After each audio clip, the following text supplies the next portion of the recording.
습니다. 여러분 모두에게 하나님의 은혜와 사랑이 충만하시기를 주 이름으로 축복합니다. 잠시 자기 소개를 조금 먼저 하겠습니다. 우리 부부는 부산에서 태어나서 부산 사람, 부산 토박이들입니다.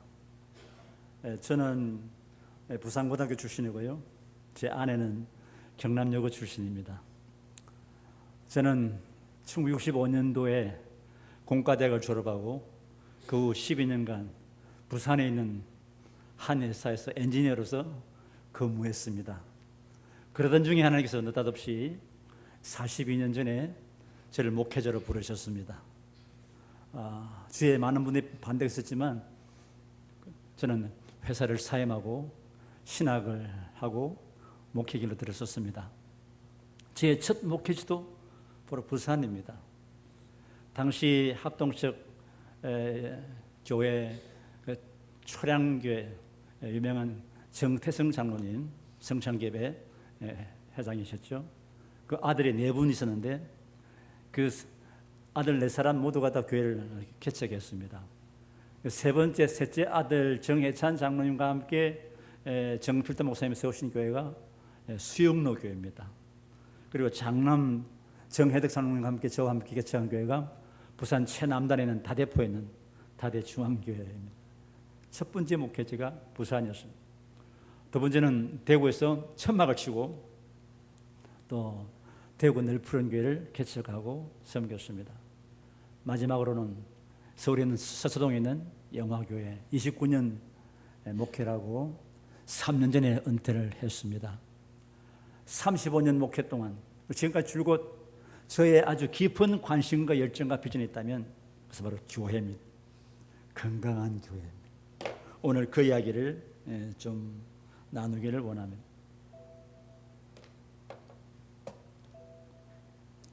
먼저 아까 읽은 본문을 제가 다시 한번 읽어드리겠습니다. 우리 주 예수 그리스도의 하나님 영광의 아버지께서 지혜와 계시의 영을 너희에게 주사 하나님 알게 하시고 너희 마음의 눈을 밝히사 그의 부르심의 소망이 무엇이며 성도 안에서 그의 영광의 풍성함이 무엇이며 그 힘의 위력으로 역사하심을 따라 믿는 우리에게 베푸신 능력이 지극히 크심이 어떤 것을 너희로 알게 하시를 구하노라. 그의 능력이 그리스도 안에서 역사하사 죽은 자들 가운데서 다시 살리시고 하늘에서 자기 오른편에 앉히사 모든 통치와 근세와 능력과 주관과 이 세상뿐 아니라 오는 세상에 일컫는 모든 이름 위에 뛰어나게 하시고 또 만물 위에 그 발 아래 복종하게 하시고 그를 만물 위에 교회의 머리로 삼으셨느니라. 마지막 23절 같이 읽어볼까요? 교회는 그의 몸이니 만물에서 몸을 충만한 자의 충만함이니라. 이 마지막 절 말씀 가지고 중심으로 오늘 말씀을 나누겠습니다. 먼저 서론격으로 짧은 영상을 보겠는데 소리는 안 나오지만 자막이 있으니까 자막을 잘 보시면 내용을 감지할 수 있으리라 생각됩니다.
why you're so frustrated with Catherine, what would you say?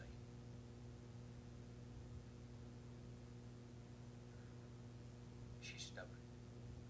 She makes everything difficult for me. She's ungrateful. She's constantly griping about something. Has she thanked you for anything you've done the last 20 days? No. And you'd think after I wash the car, I've changed the oil, do the dishes, clean the house, that she would try to show me a little bit of gratitude.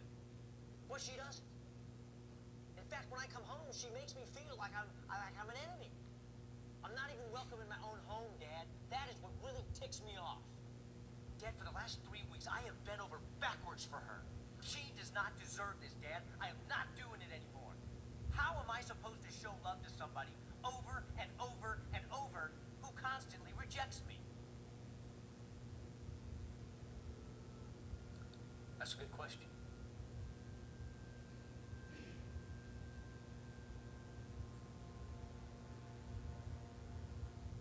Caleb, the answer is you can't love her because you can't give her what you don't have.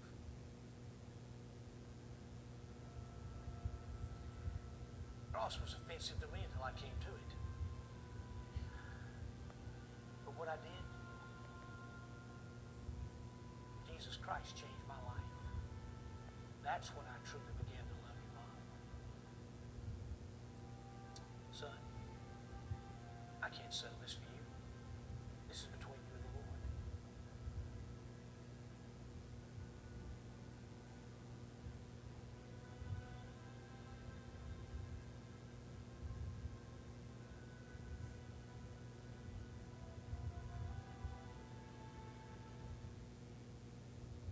Parents are excited. A patient gets a right wheelchair, it can make such a difference.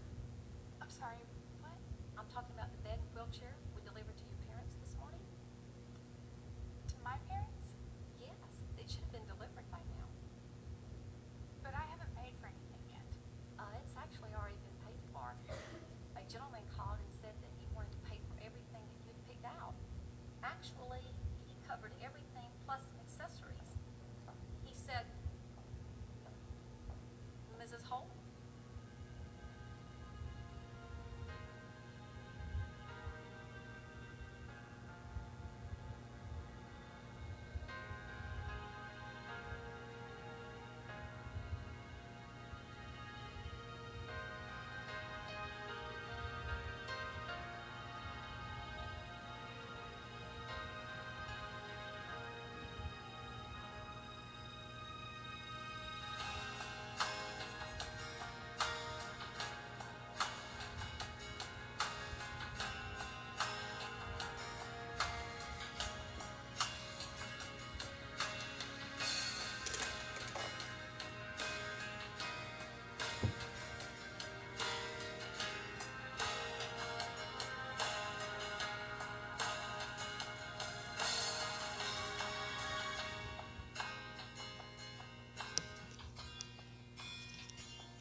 좀 내용이 파악되셨습니까?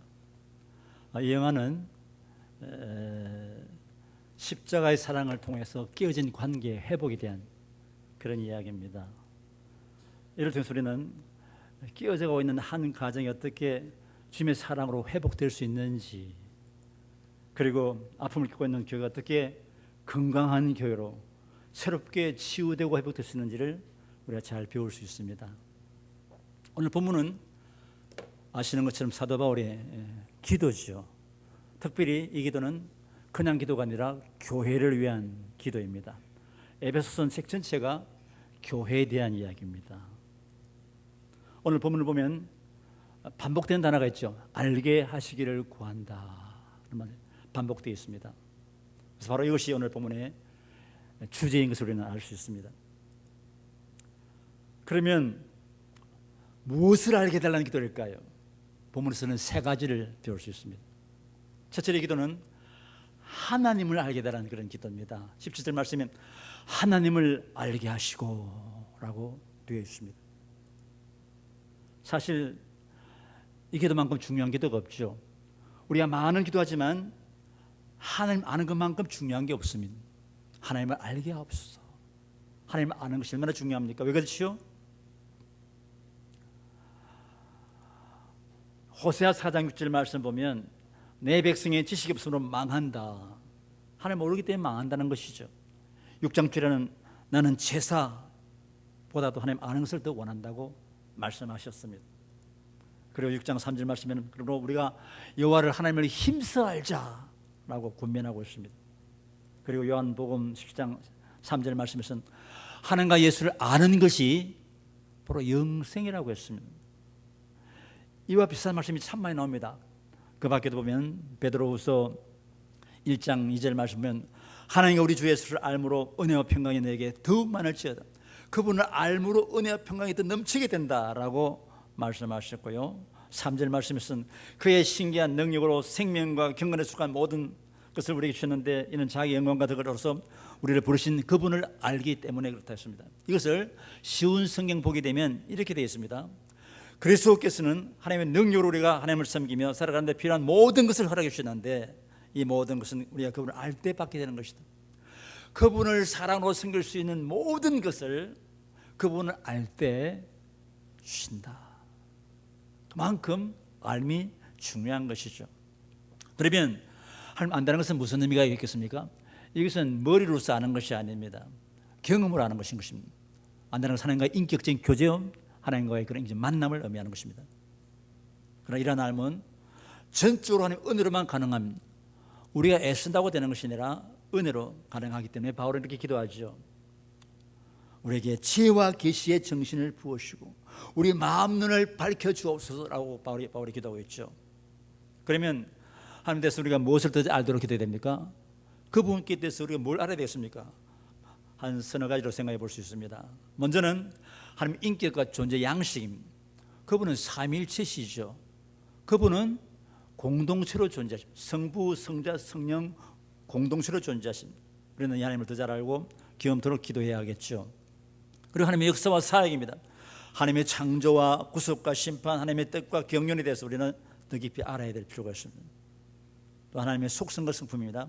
하나님의 전지하심, 전능하심, 거룩하심과 영원하심, 무엇보다 자기 아들까지 주신 하나님의 크신 사랑과 또한 죄를 철저히 미워하시고 심판하는 하나님의 공의에 대해서 우리가 알기 위해서 기도해야 됩니다. 하나님의 사랑과 공의를 알면 우리의 삶이 달라지는 것이죠. 그렇다면 여러분 하나님 얼마나 잘 알고 계십니까? 오래 믿었기 때문에 다 아실까요? 하나님은 더 잘 알기 위해서 얼마나 기도하겠습니까? 날마다 하는 기도 속에서 얼마나 우리가 그분을 더 알기 위해서 그렇게 가까이 나아가고 있습니까? 오늘 우리는 사실 기도가 마른 시대에 살고 있습니다. 제가 부산에서 처음 교회를 개척할 때는 하루에 7시간씩 기도했습니다. 안 믿어지죠? 아침밥을 먹어본 적도 없고 밤에 잘 때 옷을 벗고 자본 적도 없습니다. 그런데 오래 목회하다 보니까 기도가 점점 줄어져 가고 있어요. 그래도 제가 마지막 목회 때는 하루 3시간씩은 기도했어요. 성도들과 자녀들 이름을 중보하려고 그러면 미니멈 3시간 필요하더라고요. 은퇴한다고 해서 지금도 제가 매일처럼 1시간씩은 기도합니다. 지금 기도가 메말라 했어요. 그리고 기도의 내용이 너무 빈약합니다. 더 많이 기도하되 특별히 하나님 더 많이 알고 더 잘 알도록 기도합니다. 하나님이여 우리의 지혜와 계시 정신을 주셔서 하나님 더 알기를 원합니다. 마음 눈을 밝히셔서 하나님을 더 알기를 원합니다 라고 기도할 수 있기를 주 이름으로 축복합니다. 둘째로 그분을 알아야 되지만 그분이 지으신 우리 자신을 알아야 됩니다. 오늘 본문은 그것을 말씀하고 계십니다. 우리를 알게 계십시오. 여러분 스스로를 얼마나 알고 계세요?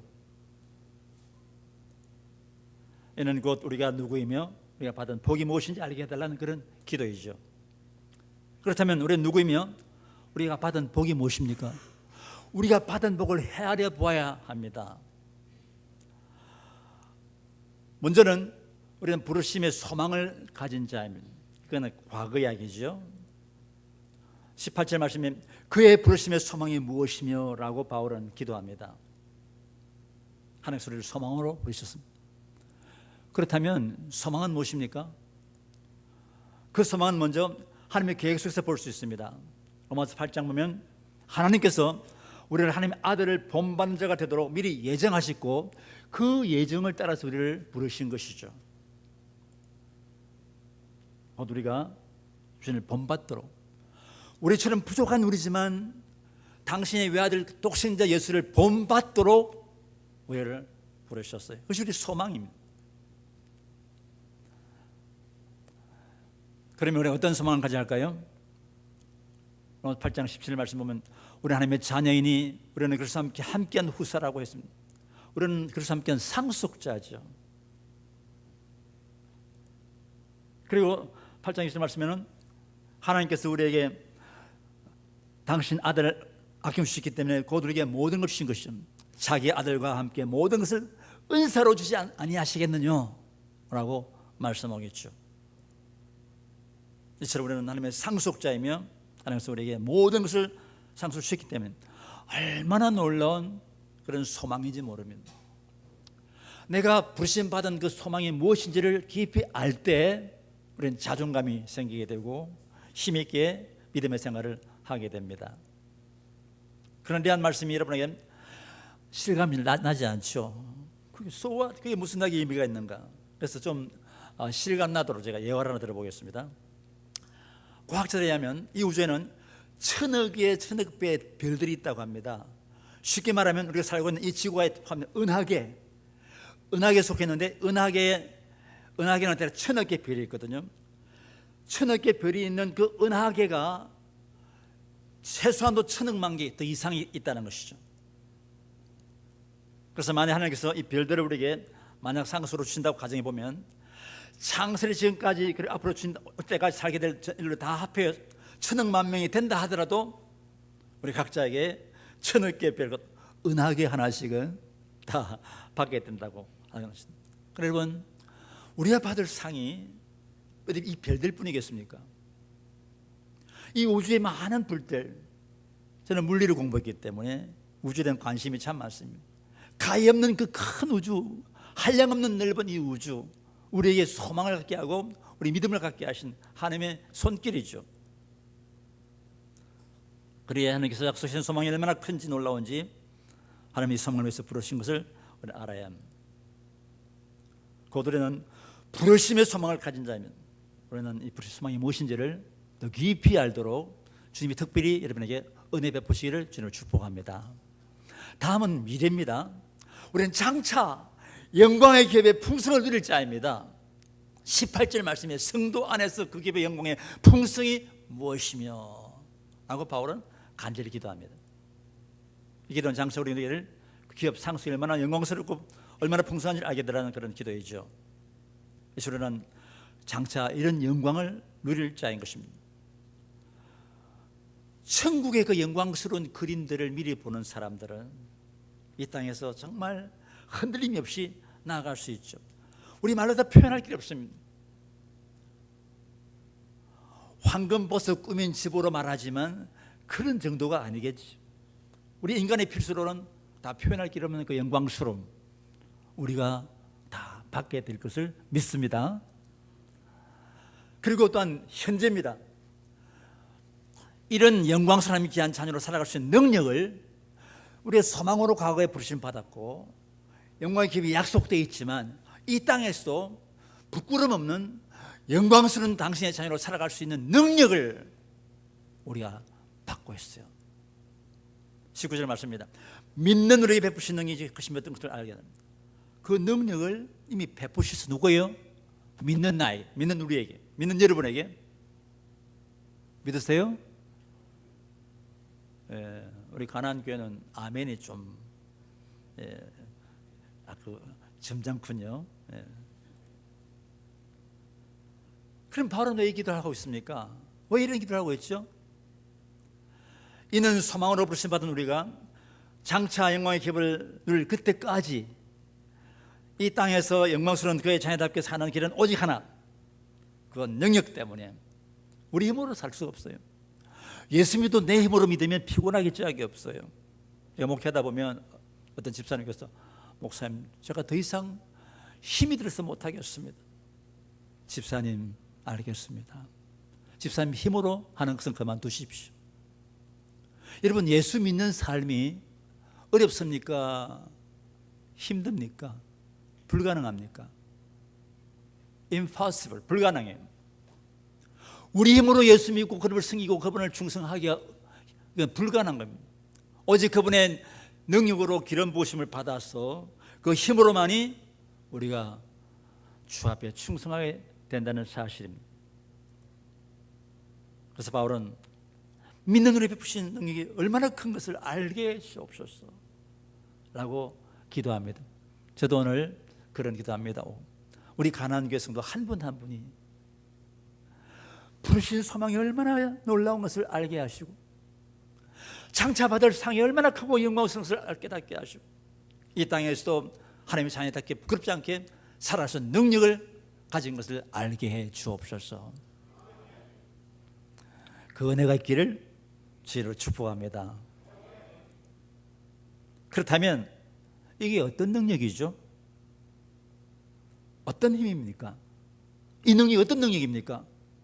그냥 힘센 완력입니까? No, 그렇지 않습니다. 본문 보게 되면 그 능력은 예수를 죽은 자에서 다시 살리신 능력이요, 그를 하나님 보좌 우편에 앉으신 능력이요, 모든 일에 뛰어나게 하신 능력이요, 만물을 그발에 복종케 하신 능력이요, 그리고 그리스도를 만물의 교회의 머리로 세우신, 만물 위의 교회의 머리로 세우신 그 놀라운 능력, 그 능력을 믿는 우리에게 주셨다는 사실입니다. 우리는 이 능력으로 이 세상에서 하나님의 자녀답게 살아갈 수 있게 된 것입니다. 오늘 여러분들이 대가 없이 아름다운 성도의 삶을 살아왔다면 그것은 바로 이 능력 때문입니다. 믿으세요? 내가 아닙니다. 그분의 도우심, 그분의 은혜입니다. 이 능력 없이는 우리는 늘 넘어질 수밖에 없고 마귀를 대적할 수도 없고 성령의 삶을 살 수가 없는 것입니다. 우리는 그의 부르심에 소망을 가진 자입니다. 영광의 기회의 풍성을 누릴 자입니다. 그리고 그날까지 이 땅에서 하나님의 자녀들 살아갈 수 있는 능력을 받은 줄을 믿으시길 바랍니다. 우리는 내가 누구인지 내가 부족하지만 내가 하나님에게 대한 자녀라는 사실 속에 포함된 그 엄청난 복들을 깊이 깨닫고 감사하면서 하나님 앞에 더 가까이 나가시기를 바랍니다. 그래서 기도가 필요합니다. 마지막으로 처음 기도는 하나님을 알게 하옵소서. 두 번째 기도는 우리가 누구이며 내가 받은 복이 얼마나 놀라운 것인지를 알게 하옵소서라는 기도라면, 이 마지막 기도는 교회를 알게 하옵소서. 교회를 알게 하옵소서. 바로 그런 기도입니다. 오늘 이런 기도하는 분을 제가 만나본 적이 별로 없어요. 다 교회를 잘 안다고 생각하고 계십니다. 과연 그럴까요? 우리가 주목해야 할 사실은 바울이 그 기도의 마지막 결론 부분에서 기도를 계속해 오다가 마지막 결론에 교회를 강조하고 있어요. 왜 그럴까요? 그 이유는 교회를 더 바로 알기를 원하는 그의 열망, 교회를 알고 싶은 바울의 열정. 그래서 바울은 교회를 알게 없어라고 기도할 수 있었고, 이것이 바로 오늘 본문의 결론이 될 수 있습니다. 사실 우리가 교회를 바로 할 때 교회가 뭔지를 바로 알게 되면 교회 분쟁이 사라집니다. 우리의 정체성을 알게 되고 우리의 사명을 깨닫게 됩니다. 교회를 깊이 아시기를 주님 축복합니다. 그렇다면 교회란 무엇입니까? 여러분, 교회가 뭐라고 생각하십니까? 제가 많은 목회자와 저희 교회에서 선교사를 많이 파송하고 협력하고 있는데 묻습니다. 교회가 무엇이죠? 물으시면 참 안타깝게도 목회자나 선교사님들이 교회를 정확하게 성경적으로 답변하신 분들을 제가 만나본 적이 별로 없어요. 여러분, 교회는 건물이 아니죠. 교회가 무엇입니까? 아주 피상적이고 비성경적인 답변을 많이 합니다. 그래서 주님이 성경에 계시하신 바로 그 교회와 거리가 먼 교회가 됐습니다. 교회를 잘 모르니까, 선교하면서도 선교지에 교회를 세울 때 교회를 잘 모르니까 주님이 원하시는 교회는 좀 거리가 먼 자기 나름대로의 교회를 하고 있단 말씀이죠. 이게 오늘 한국교회의 가장 중요한 어려운 문제입니다. 그래서 오늘 이처럼 교회가 참 많지만, 십자가는 참 많지만 세상은 변화가 없게 되고 오히려 고통 가운데 있는 것이 아닐까 생각해 봅니다. 그렇다면 우리가 바로 알아야 할 주님께 승리하신 바로 그 교회는 어떤 교회입니까? 성경적 교회는 그런 건강한 교회지요. 어떤 교회가 건강한 교회입니까? 이런 건강한 신앙, 건강한 교회, 너무 참 아름다운 표, 마음에 참 와닿습니다. 그러면 건강한 교회가 어떤 교회입니까? 막연해서는 안 됩니다. 아주 구체적으로 성경이 뒷받침하는 그런 개념을 확립하고 있어야 합니다. 먼저 교회란 말 자체가 원어로 에클레시아, 따라해볼까요? 에클레시아. 이런 아주 중요한 헬라어를 하고 계신 겁니다. 에클레시아, 그 뜻이 뭘까요? 이는 사명을 위해 부름받은 사람들입니다. 에클레시아는 건물이 조직 아닙니다. 사람이에요. 어떤 사람? 베드로서 2장 보면 이는 너희를 어두운 데서 불러내어 그의 귀한 빛이 들어가게 하신 자의 아름다운 덕을 선전하게 하려 하심이라. 이게 불러낸다는 말 나오죠. 이 말씀, 이 에클레시아입니다. 우리는 이 말씀에서 그 의미를 찾을 수 있습니다. 곧 교회는 하나님께서 그 아름다운 덕을 증거하는 사명을 감당하도록 하셨습니다. 어둠에서 불러내서 그 영광의 빛에 들어가시 하신 그 하나님의 아름다운 덕을 선전하는 택함받은 하나님 백성들이 바로 교회죠. 그냥 주일에 건물에 모이는 사람들이 아니라 우리를 어둠 속에서, 그 절망 속에서 불러내셨어. 하나님의 영광스러운 빛에 들어가신 그분의 그 아름다운 덕을 전파하며 증가하며 삶으로 드러내도록 그렇게 택하신 하나님 백성들, 바로 그들이 바로 교회인 것이 바로 여부리는 줄 믿습니다. 아멘. 그러면 이런 사명을 어떻게 감당할 수 있을까요? 우리는 에베소 1장 1절에서 그한 예를 볼 수 있습니다. 얘가 많지만 1절에 이렇게 나오죠. 하나님의 뜻으로 말미암아 그리스도 예수의 사도된 바울은 에베소에 있는 성도들과 그리스도 예수 안에 있는 신실한 자들에게 편지하노니 하나님 우리 아버지와 주 예수를 쫓아 은혜와 평강이 너에게 있을지어다. 바울의 인사말입니다. 그건 인사말이지만 단순한 인사가 아닙니다. 이 속에 에베소스 교회론을 시작하면서 바울이 하나의 모델을 제시하고 있는 거예요.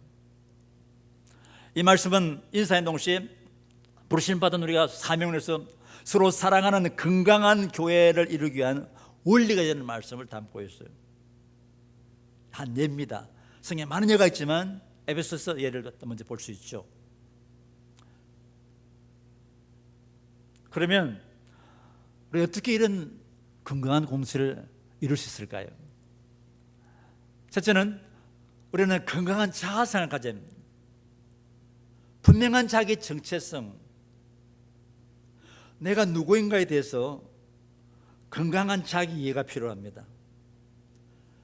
건강한 아이덴티티, 내가 누구인가, 하나님의 말씀에 건강한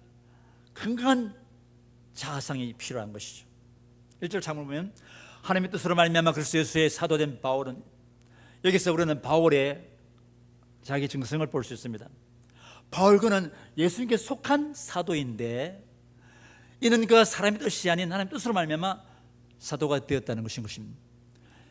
자기를 소개하는 송신자를 소개하는 말 속에 바울의 자기 정체성이 분명합니다. 나는 예수께 속한 사도다. 내 뜻이 아니라 하나님의 뜻으로 말미암아서 사도가 되었다. 그렇다면 우리는 누구입니까? 우리도 마찬가지입니다. 예수님께 속한 성도요, 예수님께 속한 사역자입니다 라는 고백이 있습니까 여러분? 나는 목사님께, 장로님께, 어떤 누구에 속한 그런 사람이 아니라 예수님께 속한 성도, 예수님께 속한 나는 사역자다. 제가 가장 싫어하는 말이 있다면 평신도란 말입니다. 그런 말은 성경에 없어요. 천주교 유물이죠. 성도란 말 너무 귀한 것입니다. 어떤 성도입니까? 예수께 속한 성도라는 것이죠. 이것은 우리가 성도가 되고 사역된 것은 우리의 뜻이나 다른 사람의 뜻이 아니라 오직 하나님 뜻으로 말미암아 우리가 성도가 됐어요. 여러분, 이곳에 와 예배드리는 여러분 한 분 한 분이 그냥 오신 것이 아닌 것인 것입니다. 누구가 시켜서가 아니라 하나님께서 당신의 뜻을 따라서 우리를 택하셔서 우리를 당신에게 속한 하나님의 사람으로 우리를 삼으신 것입니다. 이런 분명한 인식이 필요합니다. 나는 예수께 속한 사람이다. 예수께 속한 성도다. 예수께 속한 나는 일꾼이다. 하나님 뜻으로 말미암아. 이것이 건강한 자성의 기본입니다. 서로 보시면서요, 이렇게 말합니다. 저는 예수님께 속한 성도입니다. 좀 서로 이야기하십시오. 여러분 고백할 때, 여러분 입술로 고백할 때 성령의 역사가 일어납니다. 반신반의하면서도 감사를 표현해 버리면 감사할 제목이 막 생기듯이 나는 예수께 속한 성도입니다. 나는 예수께 속한 목사입니다. 나는 교단에 속한 목사이기 전에 나는 예수께 속한 목사입니다. 나는 예수께 속한 장로입니다. 나는 예수께 속한 집사입니다. 굉장한 고백이에요. 이 자기 정체성이 분명해야 됩니다. 내가 임의로 된 것이 아닙니다. 누가 쉽게 된 것이 아닙니다. 하나님의 뜻으로 말미암아 내가 예수께 속한 성도가 되었습니다. 이 위대한 고백을 할 수 있기를 저는 축복합니다. 그런가 하면 우리는 다른 사람을 좋은 점과 장점을 먼저 볼 수 있습니다. 틀어서 먼지 안 나는 사람이 있겠습니까? 그런데 또 눈을 알을 까고요 이렇게 비판하는 사람이 있는가 하면 사실 아무리 못생겨도 장점과 그 중에 좋은 점은 다 있기 마련인 것입니다. 그걸 먼저 보는 게 매우 중요해요. 1절 하반절에 에베소에 있는 성도들과 그리스도 예수 안에 있는 신실한 자들에게 편지하노니, 여기서 우리는 바울의 에베소에 있는 태도를 보게 됩니다. 에베소에 있는 성도들, 예수 안에 있는 신실한 자들, 이 말에 굉장히 깊은 뜻이 포함되어 있어요. 바울은 그들을 먼저 성도라고 했습니다. 성도는 영어 성경에 보면 saints죠, saints. 성자입니다. 여러분, 성도입니다. 예수 믿으면 내가 부족한 죄인임에도 불구하고 십자가 보혈로 시선받은 하며 거룩한 택하심 받은 성자가 된 거예요. 할렐루야. 이런 감격이 벅차올라야 돼. 무슨 평신도예요. 성도입니다. 성도, 성자. 그리고 신실한 자는 믿을 만한, trustful, 신뢰할 만한, 믿어도 좋은, 믿어도 참 좋은 그런 뜻이에요. 사실 에베소 성도들은 약점과 문제가 많은 사람들이었습니다. 에베소 4장 보면 그들은 하나 되지 못하였고 유욕심을 따라 행하는 사람들이었으며 그들은 거짓과 노함으로 성령을 근심하게 하는 그런 사람들이었습니다. 그래서 지금 바울이 이 편지 쓰고 있는 것이죠. 그러나 바울은 가르침을 주기 전에 먼저 그들을 거룩한 자로, 성도로, 신실한 자로 부르고 있는 것입니다. 이게 참 중요합니다. 여러분, 관계를 좋게 하려고 그러면요, 건강한 공동체가 되려면 먼저는 내 자아상이 건강해야 되지만 동시에 다른 사람 바라볼 때 서로 장점과 좋은 점을 보면서 서로 격려해야 됩니다. 형제님 정말 신실하십니다. 자매님 정말 거룩하십니다. 정말 하나님의 사람이십니다. 우리가 부족해 보이지만 찾으면 그런 면면이 다 있다 말씀이죠. 그분이 주일마다 성실하게 교회를 섬기는 모습이라든지, 일터에서 아주 건면한 모습이라든지, 지역사회에서 칭찬하는 모습이라든지, 가정을 아름답게 갖고 가는 모습이라든지, 하나하나 보면서 우리가 얼마든지 그의 장점을 들추어내서 격려하고 고백하면 내가 사는 거죠. 그리고 우리가 사는 것입니다. 이는 바울이 인간의 눈으로 보지 않고 외모로 보지 않고 주님께서 그를 보시는 안목으로 보고 있다는 사실입니다. 에베소서도 문제가 많았어요. 그러나 바울은 주의 눈으로 보는 것이죠. 오늘 이를 어떻게 보십니까? 어떤 분은요 습관적으로 남의 허물부터 보는 사람이 있어요. 헐뜯는 사람이 있습니다. 아주 부정적인 사람. 그러면 되게 마음에 상처가 많은 사람들입니다. 치유받아야 됩니다. 어떤 분은 만나자마자 보자마자 항상 칭찬이에요. 항상 격려합니다. 굉장히 복을 받은 사람이죠. 여러분, 다른 사람을 세워주고 격려하고 칭찬하고 축복하는 사람 되시기를 주님 축원합니다. 우리도 다른 사람 될 때 우리 눈에 보이는 대로, 우리 선입견 대로 보지 말고 우리 역시 주님께서 그를 바라보시는 이런 예수님이 베드로를 처음 볼 때 시몬 베드로에게 넌 장차 개바야, 흔들리기만 심한 그 베드로를 향해서 너는 반석이야 라고 주님이 보셨던 것처럼 그것이 주님의 눈이죠. 그분은 우리를 그렇게 보고 계시는 것처럼 우리도 다른 분을 대할 때 그런 안목으로 볼 수 있기를 바랍니다. 힘써야 됩니다. 그러나 이런 긍정적인 태도는 우리가 먼저 자기 정체성이 건강해야 하는 것입니다. 내 속에서 상처가 있으면 그게 잘 되지 않아요. 내가 누구에 대한 분명한 자기 건강한 자상이 있을 때 그것이 가능한 것인 것입니다. 그리고 마지막으로 다른 순서 할 수 있도록 아주 최상의 최고의 복을 비는 것입니다.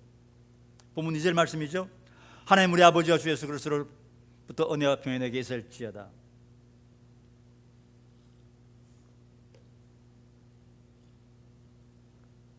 여러분, 은혜와 평강이 무엇입니까? 은혜와 평강은 헬라인과 유다인의 인사말이죠. 여러 해석들이 많지만 이렇게 하면 은혜란 것은 헬라 문화권에서의 가장 최고의 최상의 축복의 말입니다. 평강이라는 말은 히브리 문화권에 있어서의 가장 최상 최고의 축복의 말입니다.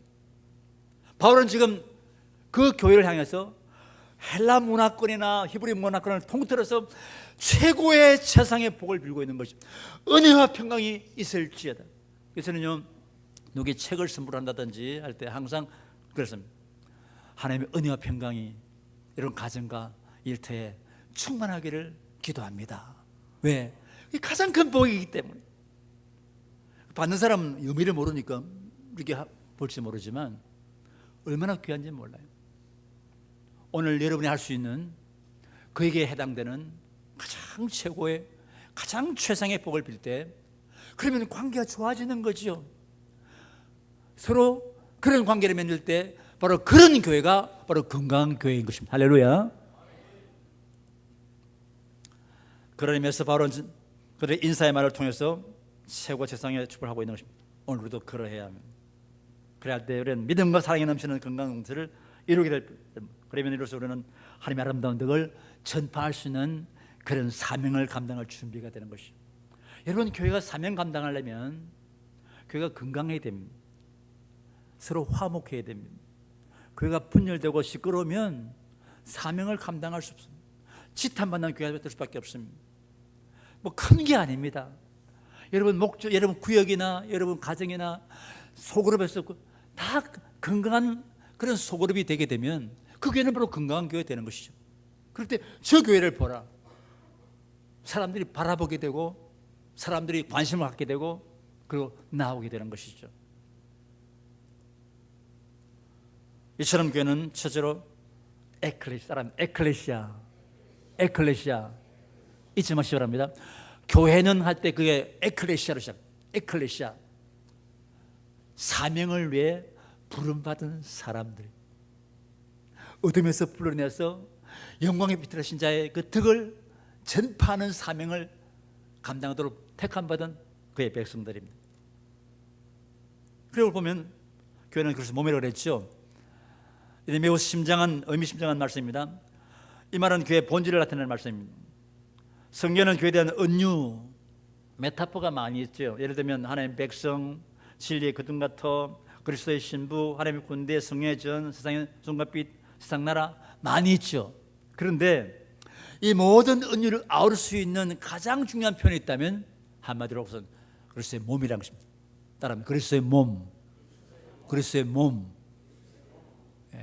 에클레시아, 첫째는 에클레시아, 그 다음에 그리스도의 몸. 그리스도의 몸이라는 것을 깨닫고 나면요, 교회에 대한 눈이 뜨여지게 돼요. 교회는 그의 몸이니, 교회는 그리스도의 몸이니. 에베소 고린도서 말씀하고 계시죠. 이게 뭘 의미하는 겁니까? 바로 건강한 교회 요체가 거기 다 포함되어 있어요. 뭘 의미합니까? 교회가 몸이라면 교회는 공동체입니다. 교회는 조직체가 아니라 유기체, 살아있는 생명 공동체죠. 몸, 생명 공동체. 우선 조직체가 아니면 유기체입니다. 서로 상호 협력, 상호 의존하는 생명 공동체가 바로 교회죠. 몸입니다. 또 교회가 몸이라면 여러분이 저를 보시기 바랍니다. 저는 손, 발, 눈, 고기 다 했죠. 제 몸에 제가 나이가 들었지만 모든 지체, 눈에 보이는 지나 안팎의 모든 지체들이 다 기능이 있어요. 다 역할이 있어요. 교회가 몸이라면 모든 성도가 다 역할, 기능, 사역자가 되어야 한다는 뜻입니다. 그런데 오늘 많은 교회는 일부만 사역, 기능을 발휘하고 대부분은 그냥 구경꾼이죠. 영어로 말하면 벤치워머, 의자만 대피고 나가는 사람들.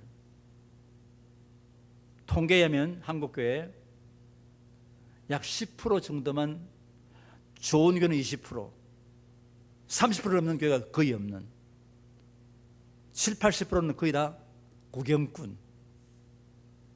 오늘 무슨 설교 하나 보자, 오늘 강사 왔다는데 어떤 말 하나 들어보자. 아니에요. 정말 좋은 교회는 처음 교회 나오자마자 한 발 먼저 믿은 성도가 한 발 뒤에 오는 성도들을 어떻게 성경을 읽는지, 어떻게 기도하는지, 어떻게 섬기는지, 그것을 가르치면서 가장 좋은 것부터 섬기게 만드는 것이죠. 미국의 어떤 교회를 가보니까요, 한 할아버지께서는 주일마다 목사님 강대상의 이 물잔, 이것이 그분의 할아버지 그의 미션 사명입니다. 어떤 성도님은 교회 유리창 가운데 그 첫 번째 가운데 유리창 닦는 게 그분의 사명입니다.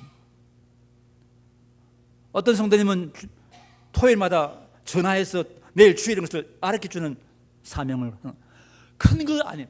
작은 거라도 기능과 역할을 다 하는 것입니다. 눈, 코, 귀, 입, 손, 발, 내장. 그럴 때 교회가 건강해지는 것이죠. 세 번째는 몸이라면 여러분 들어보시면 교회는 머리 대신 그리스도께서 원하시고 행하시는 대로 행하고 순종하는 제자 공동체가 바로 교회예요. 우리 몸에 어떤 지체도 머리실을 안 받는 지가 없어요. 안 받는 건 장애자죠. 어떤 교회는 예수님의 지시를 받지 않습니다. 그 장애 성도죠. 주님이 뭘 원하시는가, 주님이 뭘 행하셨는가, 그것을 생각 그대로 행하고 그대로 순종하려고 하는 성도. 그래서 몸이죠. 그 뭘로 주님 원하십니까? 누가복음 19장 10절 말씀 잘 아시는 말씀이죠. 우리 같이 읽겠습니다. 인자가 온 것은 이런 자를 찾아서 구원하람이라 그랬죠. 예수님은 그렇게 오셨기 때문에 우리도 어떻게 됩니까? 우리도 이런 영혼을 추수하는 교회가 되겠죠. 또 마가복음 10장을 볼까요? 같이 읽겠습니다. 인자가 온 것은 성령 받으라 함이니라. 도리 섬기라고 목숨을 많은 사람들 선물로 주리랍니다. 섬김 받으려 함이니라. 도리 섬기라고 자기 목숨을 대선물로 주려 함이라고 하신 예수의 말씀처럼 우리도 그래야 되겠죠. 이웃을 주의 사랑으로 섬기는 공동체. 주님이 이런 영혼을 추수하기를 원하시고 섬기를 원하셔서 이 땅에 오셨기 때문에 교회도 그렇게 하는 그 교회가 건강한 교회, 말만 건강한 교회가 아니고, 그러면서 유명한 성어시는 이 말을 참 좋아합니다. 교회는 그리스도의 성육신의 연장이다. The elongation of incarnation of Christ. 예수님의 성육신의 연장이다. 그게 교회다. 예수의 몸은 이미 십자가 못 박혀 죽으시고 부활하신 성천의 하늘, 지금 이 땅에 안 계시죠.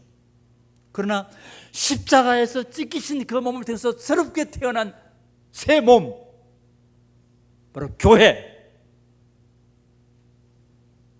그리스도의 이 땅에 오신 성육신의 연장, 그게 바로 교회예요.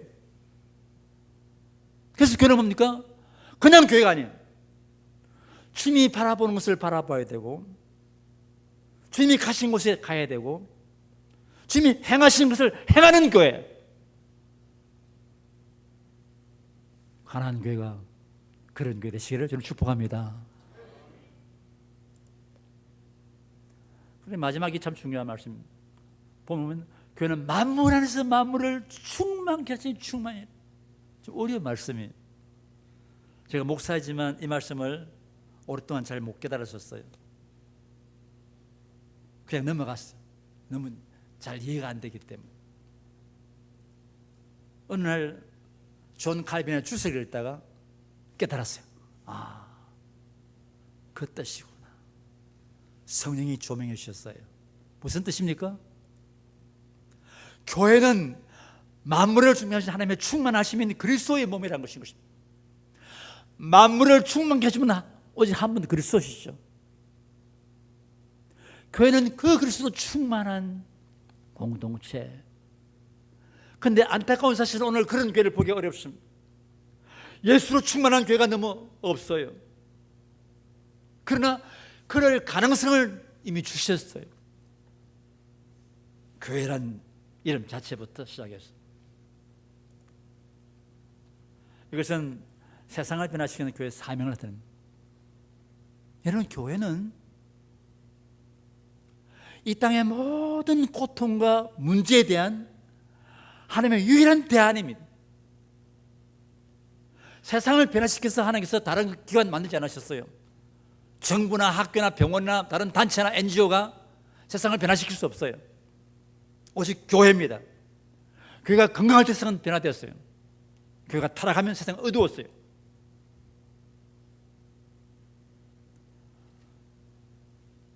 교회는 세상을 변화시킨 능력입니다. 언제요? 그리스도로 충만할 때. 만물을 충만케 하신 그리스도로 충만하면 그 교회는 세상을 바꿀 수밖에 없어요.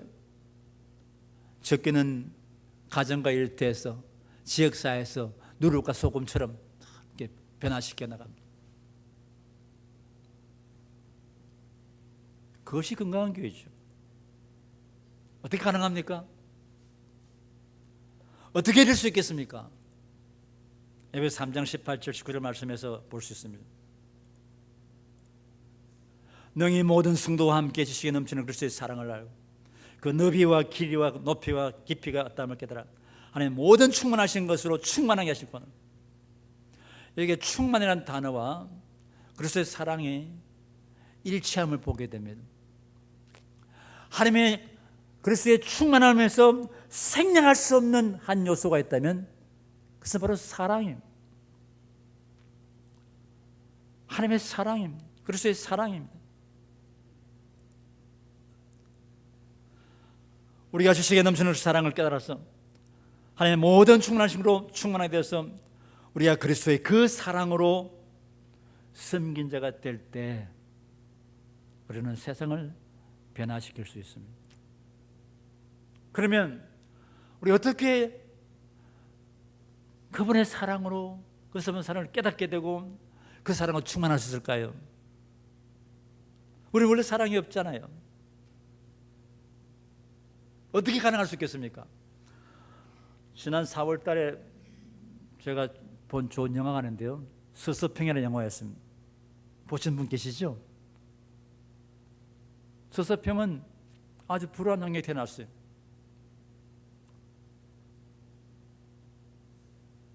영국에서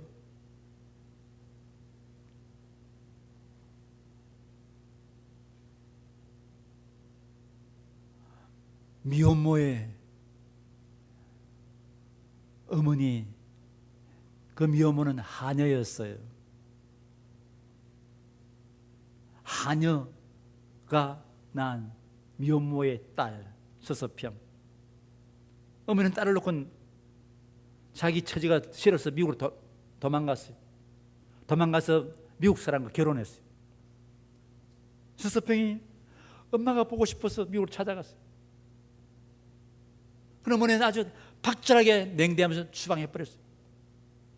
그런데 서서평이 하나님 은혜로 간호학을 공부하고 간호사가 됐는데, 마침 보니까 한국에 간호사가 필요하다는 그 뉴스를 보고는 한국에 와서 열심으로 간호사로 생겼습니다. 그러다가 풍토병에 걸려서 그냥 죽었습니다. 짧은 나이, 이런 나이에 죽었어요. 여러분, 사랑을 받은 사람이 사랑하지 않습니까? 근데 서서평은, 셰핑이라는 선교사님은 사랑을 받아본 적이 없어. 사회로부터 천대받고 부모로부터 추방당하고 쫓김받은, 사랑받지 못한 그 자매가 어떻게 희생적인 사랑을 할 수 있겠습니까? 그 해답은 이것밖에 없어요. 그가 십자가의 사랑을 경험했기 때문에, 주님의 사랑을 경험했기 때문에. 그래서 우리는 아무도 핑계하지 못합니다. 나는 사랑받지 못했기 때문에. 아니요, 십자가에서 보신 엄청난 그분의 사랑을 경험하기만 하면 우리도 희생적인 사랑을, 섬김을 할 수 있는 것입니다. 요한일서 3장 16절 말씀이죠. 그가 우리에서 목숨을 버리셨으니 우리가 이로써 사랑을 알고 우리 동료로서 목숨을 버리시 마땅하니라. 제가 보니까요, 요한복음 3장 16절을 잘 암송하시더라고요. 하나님이 세상을 이처럼 사랑하사. 다 암송하시죠. 근데 더 중요한 요한일서 3장 10절은 암송하는 분이 별로 없어요. 그가 우리에서 목숨을 버리셨으니 이로써 우리가 사랑을 알게 되었고 우리도 형제로서 목숨을 버리는 것이 마땅하니라.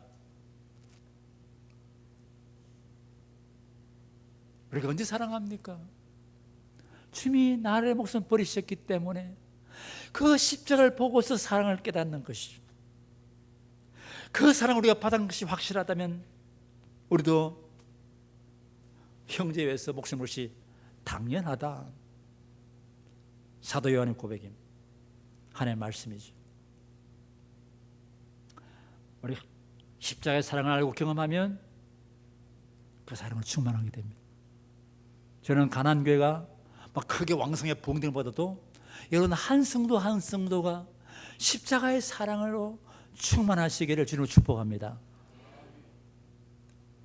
여러분 가정에, 여러분 일터에서 그 사랑이 드러날 수 있도록 여러분이 십자가의 사랑의 사람이 되시기를 주님으로 축복합니다. 그래서 우리가 주님 본받아서 성년이 될 때, 곧 교회가 십자가의 사랑으로 성년 교회가 될 때, 바로 이런 것으로 세상은, 지역사회, 나라는 변화되고 하나님 나라가 이룩되게 될 것입니다. 이것이 교회를 향한 하나님 주신 사명입니다. 오늘 본문에도 여러 곳에서 성령에 대한, 교회에 대한 이야기가 나오죠. 다 보지 못하겠지만 한 몇 가지는 보겠습니다. 첫째는 마태복음 18장 16절 18절 보면 내가 이 반석에 내 교회를 세우리니 음부의 권세가 이기지 못하리라. 유명한 말씀이죠. 내가 이 반석 위에, 베드로의 고백을 들으시면 주님 기뻐하시면서 바요나시구나 복이 있도다. 내가 이 반석에 내 교회를 세울 것인데 음부의 권세가 이기지 못할 것이다 라고 하시는 말씀 속에 중요한 것이 뭐죠? 교회는 주님의 교회입니다. 내 교회, 주님의 교회죠. 교회는 내가 세운다는 거죠. 주님이 세우시죠. 이런 목사나 장로나 개척자가 세우는 게 아닙니다. 오늘 많은 분들이 교회를 개척자의 교회를 생각하시는데 그는 크게 죄를 범하는 것인 것입니다. 교회는 주님의 교회입니다. 교회는 주님의 것입니다. 내가 헌금할 수 있어요. 내가 나무 갖다 벽돌 갖다 줄 수 있어요. 내가 노동력을 드릴 수 있어요. 이 건물은 지을 수 있어요. 그러나 교회는 내 것이 아닙니다. 주님의 교회입니다. 누가 세웁니까? 주님이 세워요. 주님이 나를 사용하신 것입니다. 저는 개척을 2번 했고 또 간주로도 여러 군데 개척을 했습니다. 그러나 제가 한 게 아니지 누가 한 겁니까? 주님이 저를 통해서 주님이 하신 것이죠. 아멘. 교회는 주님의 교회입니다. 이 사실만 분명하라도 한국교회 많은 분쟁이 다 해결됐을 것입니다. 건강한 교회가 어떤 교회입니까? 주님이 세우신 주님의 교회이며 음부의 권세가 이기지 못하는 선의가 약속된 교회입니다. 건강한 교회는 악한 영이 어떻게 할 수가 없어요. 왜? 주님의 교회이기 때문에, 주님이 세우셨기 때문에, 주님이 책임지시기 때문에. 그게 바로 건강한 교회입니다. 대적의 문을 취합니다. 사탄이 벌벌 떱니다. 우리 가나안 교회가 그런 교회 되시기를 축복합니다. 이것이 바로 교회 기초죠. 파운데이션. 이 기초에 교회 구조가 있습니다. 두 번째, 사도행전 보면 이런 말씀이 나옵니다.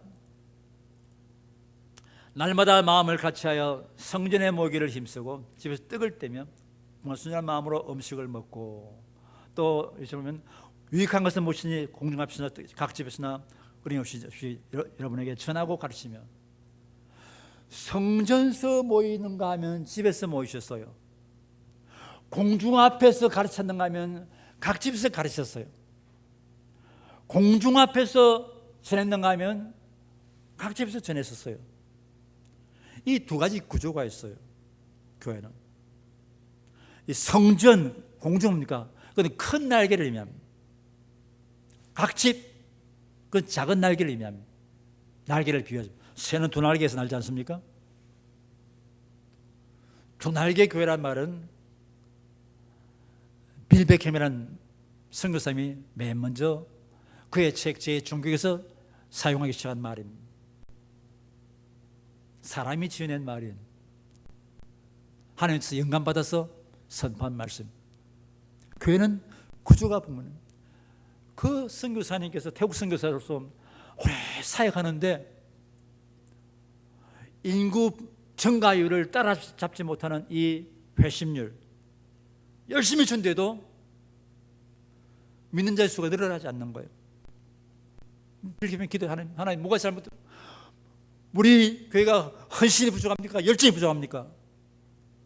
3일 금식하는데 하나님께서 말씀하시는 마지막 날, 너의 미국 교회가 헌신이 없는 게 아니다, 열정이 없는 것이 아니다, 교회의 구조가 잘못되었다.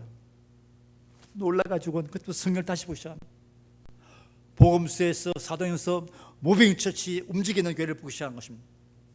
그물 속에 갇혀있는 교회가 아니라 세상 속에서 파고드는 움직이는 교회를 본 것입니다. 그래서 제2종교개헌책을 써서 많은 분들에게 울림을 주었어요. 2개의 구조가 있죠.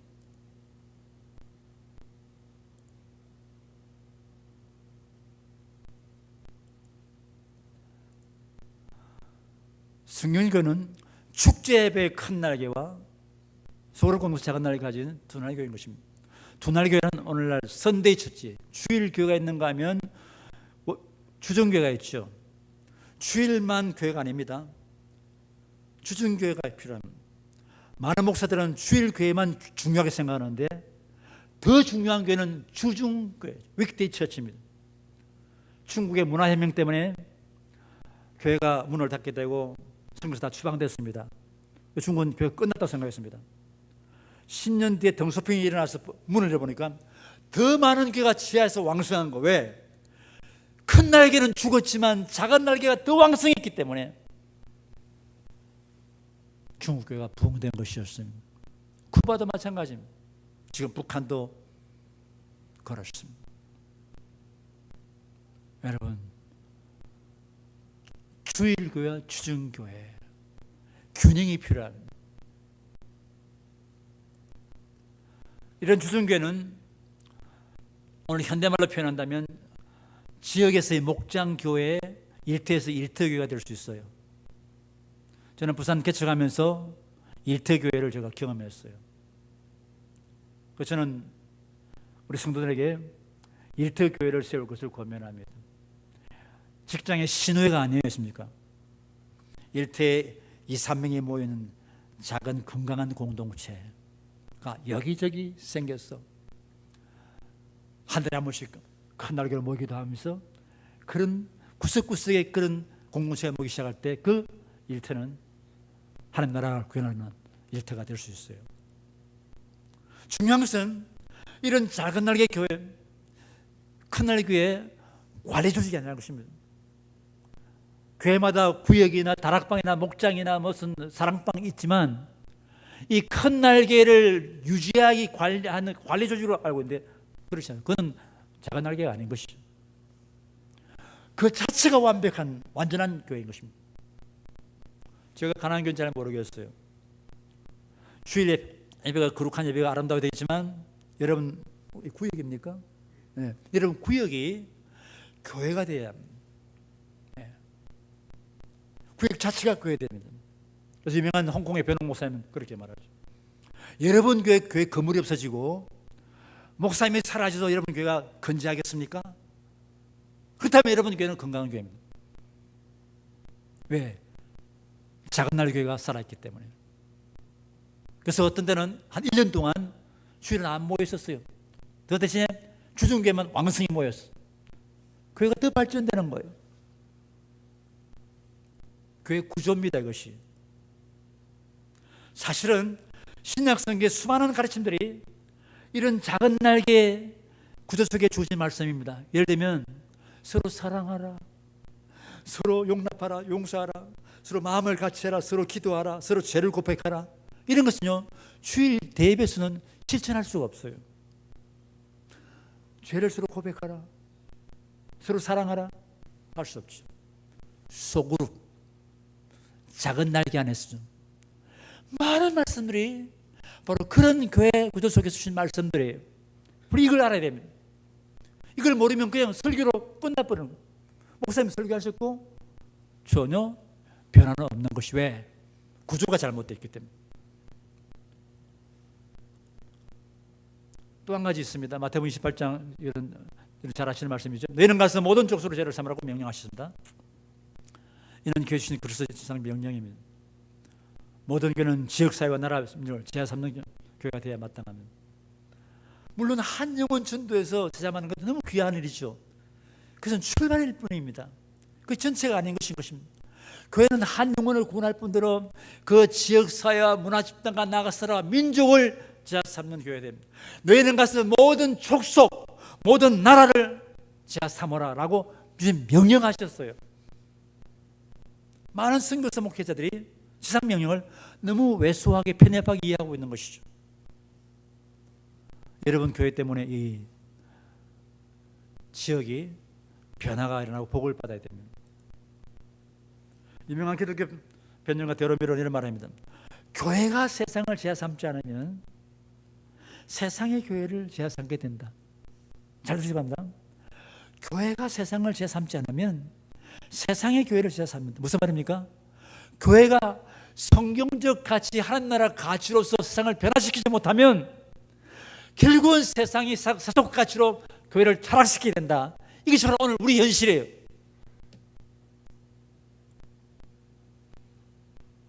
그래서 우리 한국교회와 우리 선교현장은 매우 심각한 위기에 봉착해 있는 것입니다. 이제 길을 말씀 맺겠습니다. 여러분은 엄청난 하나님의 사랑과 은혜를 받은 사람입니다. 그냥 우연히 이곳에 와 있는 것이 아닙니다. 우리가 엄청난 복을 받았어요. 여러분 대단한 분들입니다. 이것을 자각해야 됩니다. 하나님 앞에 감사해야 됩니다. 동시에 우리는 사명을 받은 사람들이죠. 그 사명은 우리가 교회를 바로 알고 주님이 계신 바로 그 교회를 위해서 하나님을 구현하는 것인 것입니다. 내 하나 예수 믿고 천당 가는 것이 사명이 아니에요.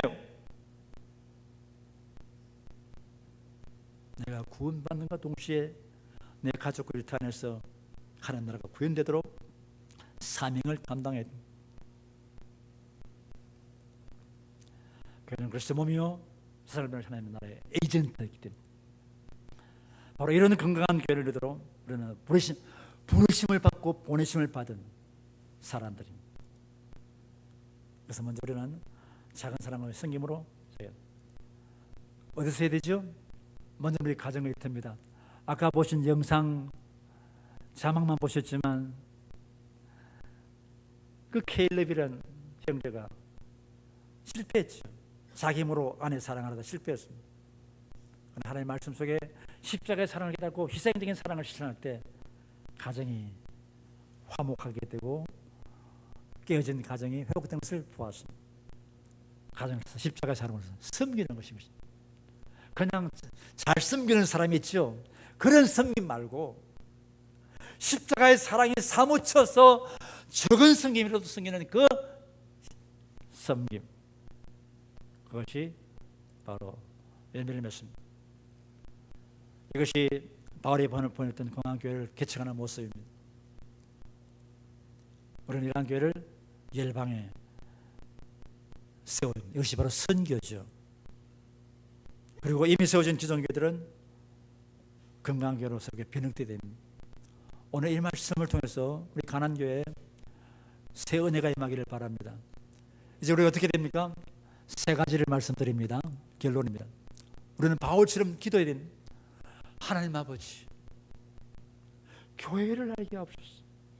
여기에 바울의 열정이 포함됐어. 아버지요, 교회를 보게 해주십시오.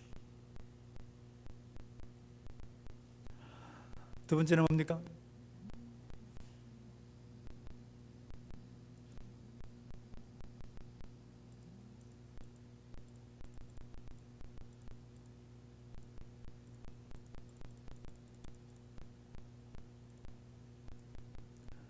십자가의 사랑을 날마다 더욱 깊이 알고 경험하는 것입니다. 그래서요, 목사님이 자주 교인들 앞에 십자가 영상도 보여주고 십자가의 설교를 하면서 십자가의 사랑을 강의하면서 십자가를 알고 경험하도록, 저는 제 컴퓨터 안에 십자가 영상이 굉장히 많습니다. 마음이 클클하고 답답할 때 그 영상을 켜놓고 십자가를 바라보고 있으면 마음이 뭉클하면서 눈물이 맺히게 되고 가슴이 뜨거워질 경험합니다. 십자가. 여러분, 교회 회복과 우리의 치유는 십자가의 다른 길이 없어요. 십자가의 사랑, 십자가의 정신, 자주 묵상해. 사순절 때만 하는 것이 아니라 문득문득 십자가를 생각하고 묵상하십시오. 그리고 마지막으로 그 십자가 사랑을 실천하도록 연습편, 훈련이 필요하죠. 그래서 우리 가난교회가 건강한 교회가 되셔서 이 지역사회와 나라와 민족 일방을 변화시키는 정말 놀라운 역사가 충만하시기를 주의 이름으로 축복합니다. 아멘. 여러분 다 같이 옆에서 손 잡으시고요. 옆에 손 잡. 우리는 공동체 손을 잡으십시오. 혼자 계시지 마시고 손을 잡으시고요. 같이 기도합니다. 오늘 받은 말씀 중에 한 말씀이라도 내 마음에 와닿는 말씀이 있으면 그 말씀 가지고 기도합니다. 같이 통성으로 주여 교회를 알게 하옵소서. 내가 얼마나 큰 복을 받는지 알게 하옵소서. 하나님이여, 하나님 우리의 사명을 깨닫게 해 주옵소서. 하나님이여, 우리 가난한 교회가 정말 건강한 교회가 될 수 있도록 주님 서로를 세워가며 서로를 축복하며 십자가의 사랑으로 섬기는 교회가 되게 하여 주옵소서. 함께 통성으로 기도하겠습니다. 살아계신 아버지 하나님, 은혜를 감사합니다. 오늘 소중한 말씀 주셔서 함께 말씀을 나누며 주 앞에 간절히 기도합니다. 우리를 하나님의 귀한 성도로 부르셨습니다. 우리를 신실한 자로 부르셨습니다. 이곳에 가난한 교회를 세우셨습니다. 이 지역에 필요한 교회로 세우셨습니다. 이 가난한 교회 때문에 지역이 복을 받게 하시고 이 지역이 변화되게 하시고 나아가서 나라와 민족을 변화시키는 거룩한 공동체가 되게 하옵소서. 당회장 목사님을 위해서 모든 당회원과 모든 재직과 모든 성도와 한마음이 되어서 거룩한 성도, 제자 공동체, 하나님 나라를 이루어가는 주의 축복된 백성들로 인쳐 주옵소서. 성령으로 기름 부어 주옵소서. 음부에서가 이기지 못하는 승리가 약속된 놀란 영광스러운 교회가 되게 하여 주옵소서. 주님이 세우신 주님의 교회, 주님 축복하시며 영광을 받으시옵소서. 예수님으로 축복하며 간절히 기도 올리옵나이다. 아멘.